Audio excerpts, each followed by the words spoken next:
$97 trillion.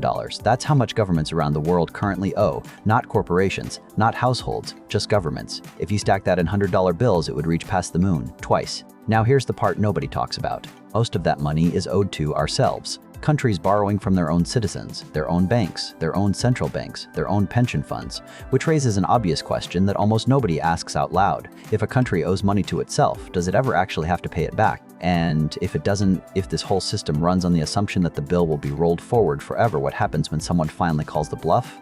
That's what we're going to untangle today, not with theory, not with textbook definitions, but by following the money tracing who actually holds these IOUs, what they expect in return, and what the uncomfortable endgame might look like, because the answer isn't that everything's fine, but it's also not that everything's about to collapse. The truth is stranger than both. Let's start with something that confuses most people when they first hear it.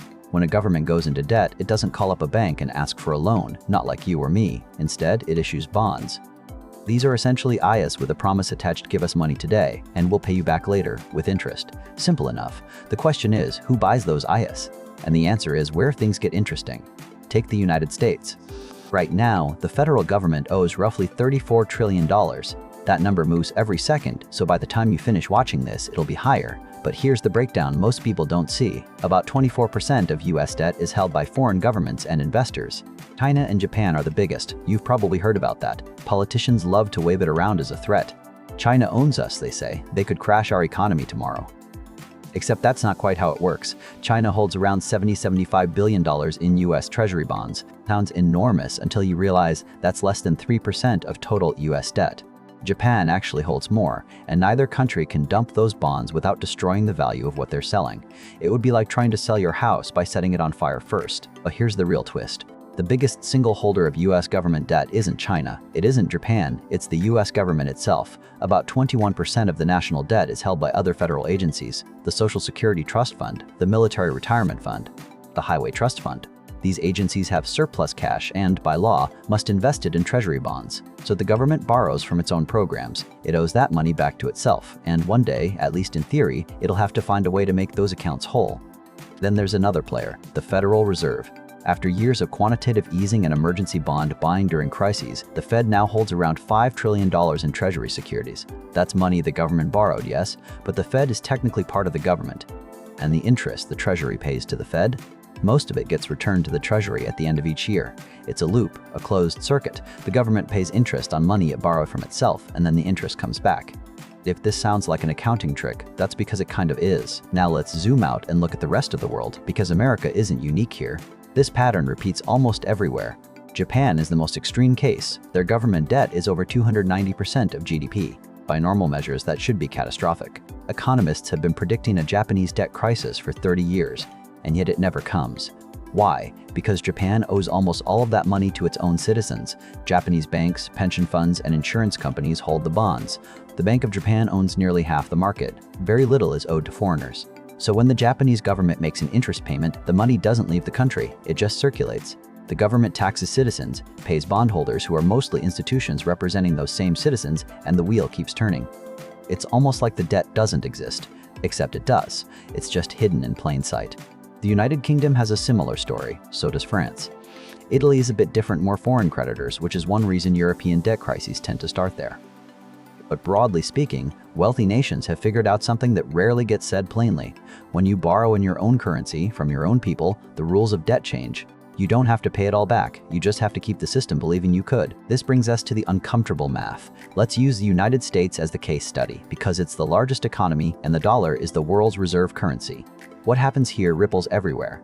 In 2024, the US government will spend around $870 billion just on interest payments.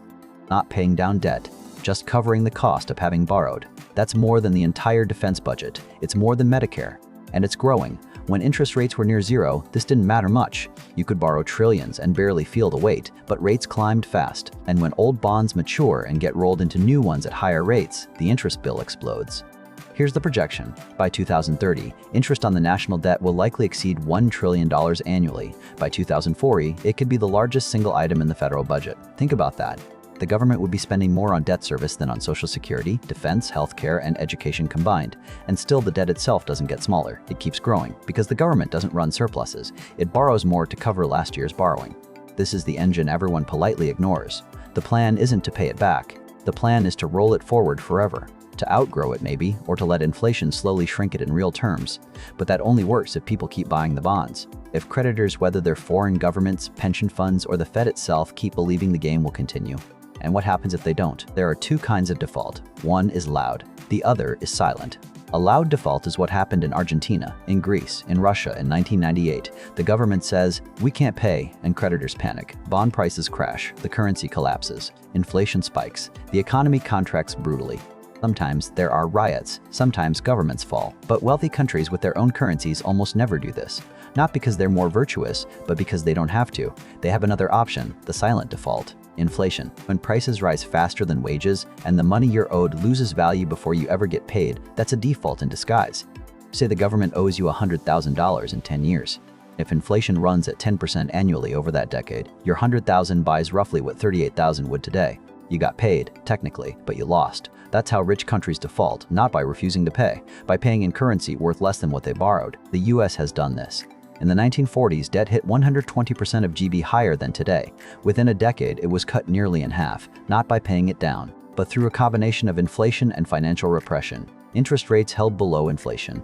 Savers quietly robbed. The debt melted away without anyone declaring bankruptcy. Could it happen again?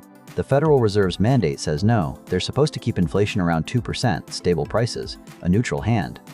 But when faced with the choice between letting the government default loudly or allowing a little more inflation quietly, central banks rarely hesitate long. So where does this leave us? $97 trillion in government debt worldwide, growing every second, most of it owed internally, circulating within closed loops of central banks and pension funds, a system held together not by assets or collateral but by belief, by the assumption that tomorrow will look enough like today that nobody tries to cash out all at once.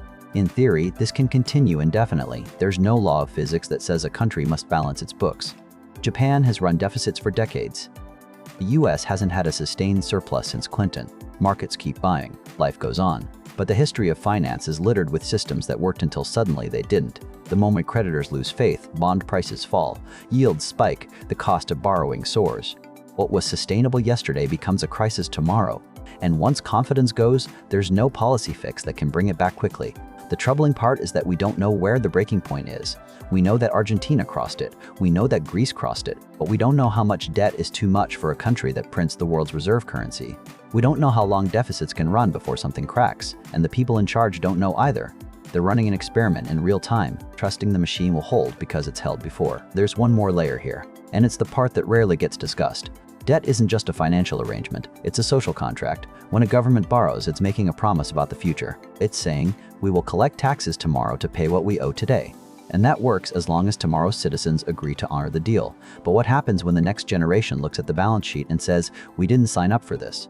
What happens when the interest bill crowds out everything else? When schools and roads and hospitals are cut, not because of choices, but because the money already belongs to creditors?